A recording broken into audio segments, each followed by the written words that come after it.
बहुत समय पहले की बात है।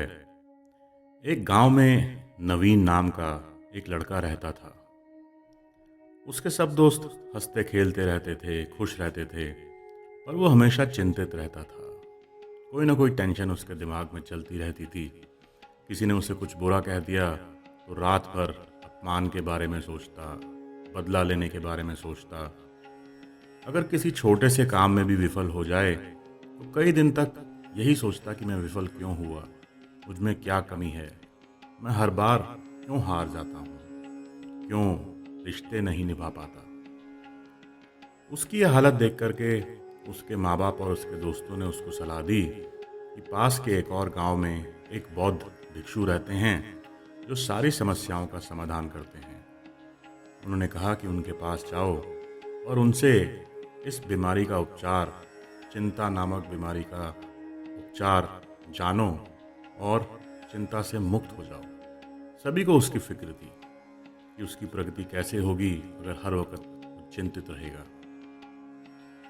माँ बाप के कहने पर और दोस्तों के जोर देने पर वो पास के गांव चल पड़ा और उस बौद्ध भिक्षु के पास पहुंचा जो एक छोटे से मठ में रहते थे। बौद्ध भिक्षु बाहर बैठकर भगवान का जाप कर रहे थे। उसने इंतज़ार करा उनका जाप खत्म होने का और उसके बाद हाथ जोड़कर उनको अपनी समस्या बताई। वो बौद्ध भिक्षु मुस्कुराए और बगैर कुछ बोले मठ के अंदर चले गए। नवीन सोचता रहा, क्या बात है, उन्हें मेरा सवाल पसंद नहीं आया या उनके पास इसका कोई जवाब नहीं है।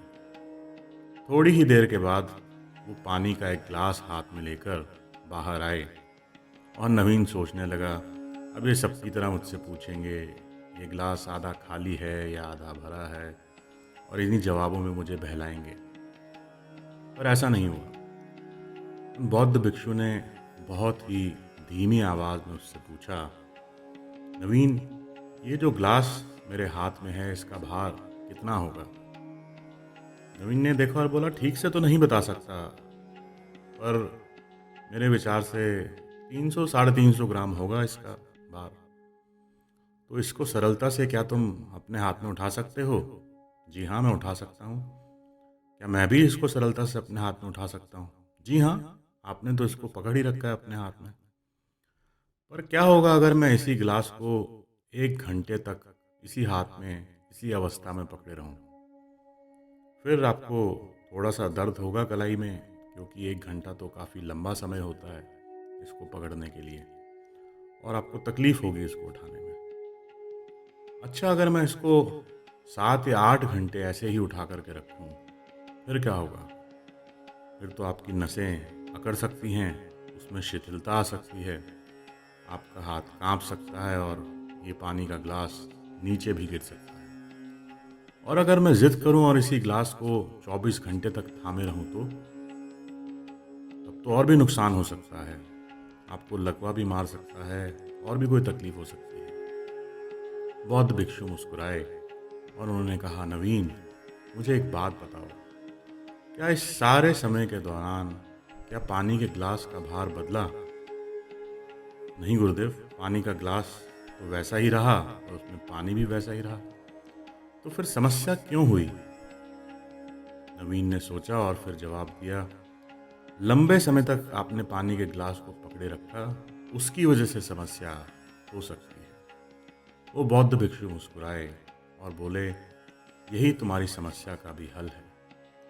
चाहे कितना ही हल्का से हल्का विचार हो, अगर वो विचार सकारात्मक ना हो, नकारात्मक हो, और आप उसको पकड़ के बैठे रहें, तो वो छोटी सी बात समय बीतने के साथ भारी होती जाती है, हमें नुकसान पहुंचाती है, हमारी सोचने की शक्ति को शिथिल कर देती है और हमारी सकारात्मक सोच को लकवा भी मार सकता है।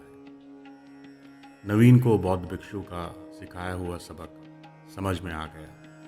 वो समझ गया कि उसकी बीमारी यही थी कि वो छोटी छोटी बातों को देर तक अपने दिमाग में घूमने देता था, उनसे प्रभावित हो जाता था, और इस नकारात्मक सोच की वजह से सकारात्मक सोच उसके आसपास नहीं भटकती थी और वो निराश रहता था। सबक सीखकर वो अपनी एक बदली हुई जिंदगी की तरफ चल पड़ा। जी हाँ दोस्तों, यही बीमारी हम में से भी बहुत सारे लोगों को होती है ये एक नेगेटिव विचार, एक नकारात्मक सोच को पकड़ कर बैठ जाते हैं, चिपट कर बैठ जाते हैं उसके साथ ही। उसी के बारे में सोचते हैं, खाना खाते हुए, किसी से बात करते हुए, सोने से पहले, उठने के तुरंत बाद। और वो नकारात्मक एनर्जी, जो ऊर्जा होती है, वो हमारे मस्तिष्क में, दिमाग में फैलने लगती है। अगर उस पानी के ग्लास को आप झट से पीजिए या जो भी उसके साथ करना करिए और वापस रख दीजिए, तो हाथ नहीं थकेगा। और अगर आप अपने भारी और नकारात्मक विचारों को ज़्यादा देर तक अपने दिमाग में खेलने नहीं देंगे, शरारत नहीं करने देंगे, तो वो आप पर हावी नहीं हो सकते। फिर सकारात्मक सोच आपकी होगी, प्रगति भी आपकी, उन्नति भी आपकी और प्रसन्नता भी आपकी ही होगी। उम्मीद है दोस्तों आपको ये कहानी पसंद आई होगी। अगर आपको ये कहानी पसंद आई तो लाइक, शेयर और सब्सक्राइब जरूर करिए। हमारा चैनल, आपका अपना चैनल, सुनो कहानी।